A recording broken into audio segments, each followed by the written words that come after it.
Welcome again, and today we continue our journey or discussion on the journey to performance improvement. We really want to continue the discussion of how do we ensure that we as individuals or organizations or departments or sections or division are performing at the level that is desirable for the results that we want.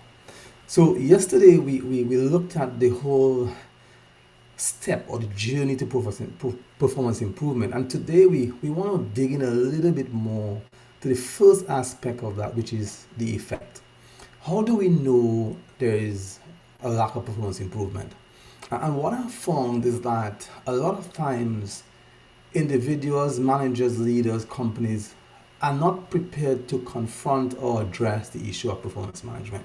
Now, here's what tends to happen. If I give you a scenario, what happens is someone is not performing and we don't address it. We talk about it in other circles and the performance gets worse and no one discusses it.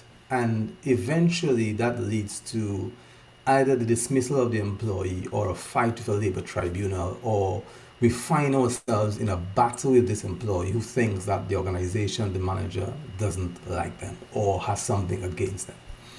And that is because we have not, first of all, been clear of what good performance looks like. So most job descriptions, for example, do not discuss the issue or address the issue of performance standards. I want you to perform at this level, and this level is clear. We know what good looks like. So a lot of times, the individual is not clear what good looks like. So the effect, which is the first part of the model, is not clear because we may think it's clear because they're not performing to the standards we expect. But in actual fact, when we look at it, we realize that in actual fact, they don't clearly understand what that performance standard is. Now, we think that they do. And if you ask most managers, to them, it is extremely clear what is expected of each individual employee or each individual team member. However, if you ask the team members, you're going to get different views or different opinions or different perspectives on the expectation. So the whole idea is we need to be clear, first of all, and then we need to be willing to address the issue.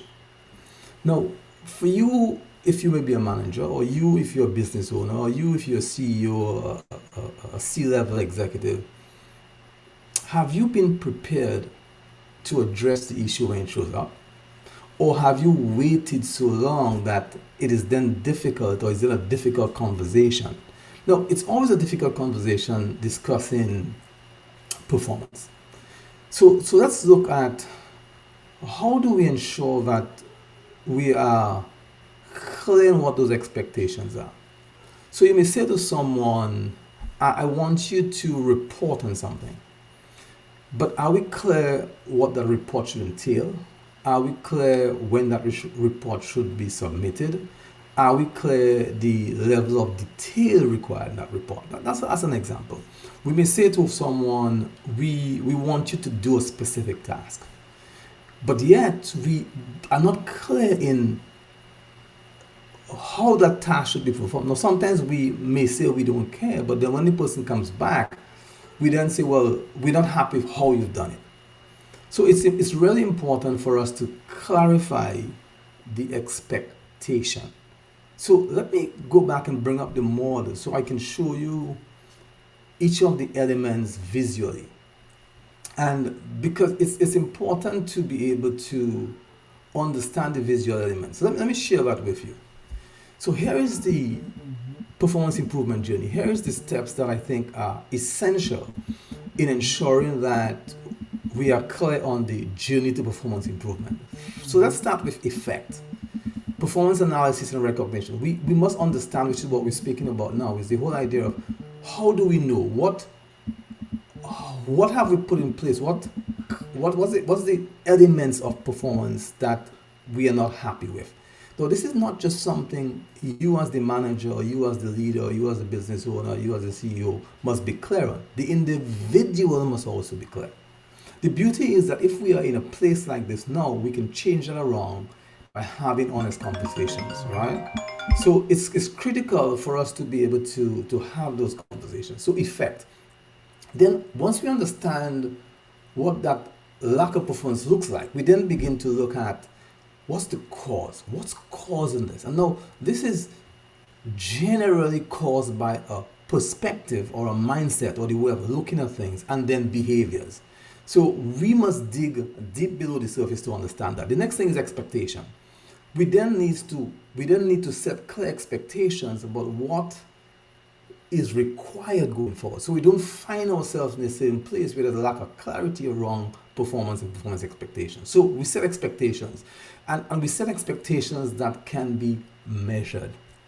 There has to be clarity around what those expectations are. Then we go into the model. What's the model?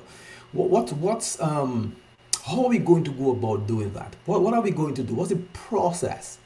And then we must ensure that we build a culture around that process. It cannot simply be that we are dealing with this individual on an individual basis from the perspective of the way it's been done. Now, there may be nuances and specifics because of the individual, but the overarching process must be consistent. The basis for it must be consistent. And we must cultivate it into the culture of the organization, the department. Then we want to look at a mirror. We want to provide a mirror so that there's clarity around how you are performing or not performing, which means we have to test, we have to measure, and we have to report. And this has to be consistent, right? We sometimes put people on performance improvement plans, and once a month we may have a conversation. But to me, it's really a coaching conversation that does not just take place once a month. It's a coaching conversation that should really take place daily or weekly if we really want to see the improvement of the individual. And then we want to move into what I call rewards and consequences. The person must understand what rewards to expect if they do well and what consequences to expect if they don't. So that's the model or what I call the journey to performance improvement, or the performance improvement journey. If you want to improve your performance or the performance of your team, you must be prepared to go through this process. And the challenge I found is that most people or leaders, they want to see the improvement, but in actual fact, they're not prepared to do what is required to get the improvement that they require. Because it is one thing to have a desire for an improvement. It's another thing to be willing to do the work that's required. And human behavior or behavior change does not take place overnight. The individual, yourself, myself, we cultivate habits, behaviors, and ultimately which leads to performance, whether it be good performance or bad performance, because our routines and our habits is what ultimately lead to those performance improvements or lack thereof, right? So first of all, I want you to think about, can you identify the effect? And have you had the conversation with the individual about the effect? Have you had the conversation with yourself? In the sense that, let's look at 2021 as an example. Have you sat down and really determined what is the effect of my behavior in 2021? Now, the environment, the circumstances were different. So a lot of people were working from home. A lot of people had a lot of online meetings. A lot of businesses struggled from a financial standpoint in terms of some of the revenues that they were customer generating. So when you look at that, if you look at organizational behavior, organizational performance, first of all, have you performed at the level that you wanted? Then let's look at how the departments, the divisions, the sections tied up to that in terms of how they performed. And then let's look now at the individual performance. And if you look at yourself or you look at your department, you begin to ask yourself a question, okay, what are the areas that did not perform as expected? What are the results that we got that we did not like? What are the results that we got that was below what we expected? Now, you may have to make an adjustment for environment. You may have to make an adjustment for the situation that we found ourselves in terms of the COVID realities. But there are businesses that thrive through COVID. No, there are businesses that, because of the lack of contact, got impacted. People weren't traveling as much. People weren't going to restaurants, or they weren't going to some of the face-to-face events as usual. So these are realities of what happened. But did you transition? Did you make a transition sufficiently to be able to improve where you were? Now, you may not have gotten to the levels of 2019, but the question is, were you at a level in 2021 that really you shouldn't have been because you could have done better? And this is just an honest evaluation of effect. And if you look at each member of your team, you then ask yourself, have they performed at the level expected? And have I had that conversation? Have I been willing to have that conversation? And it can be a difficult conversation. The challenge is that sometimes we have people who are functionally competent. And because we are afraid to lose those individuals, or we are scared that individuals may respond negatively, we delay the conversation. We delay having the conversations about performance. Let me suggest to you that that's not a good idea. Even though you may not have had the clarity around expectations, it's always good to say, let's draw a line. And the new year is always an opportunity to draw that line. You can say, look, we've come to a new year, let us draw a line in the sand around what we need to do going forward. So we have a conversation about what has been, which is the effect. And then we look to, okay, how do we then turn this around? Now, turning things around, remember, we discussed the whole idea of performance improvement is driven by behavior. So when we get to the next phase, which is cause, we want to look at behavior. Now, let's look at the details around performance. We have to determine, for example, what is a level that is unacceptable, what is a level that's okay, and what's a level that's above and beyond, right? So it's very much like a performance appraisal. But I want to suggest to you that it's not something you do once a year. I want to suggest to you that as a leader, as a manager, as an individual, it is something you do on a daily, weekly, monthly, daily, weekly, monthly, quarterly, annually. Now, the reason for that is that if you do that, it is easier for you to shift, for you to improve. If you don't, it is going to be very difficult for you to catch back up, or for you to be able to have real conversations.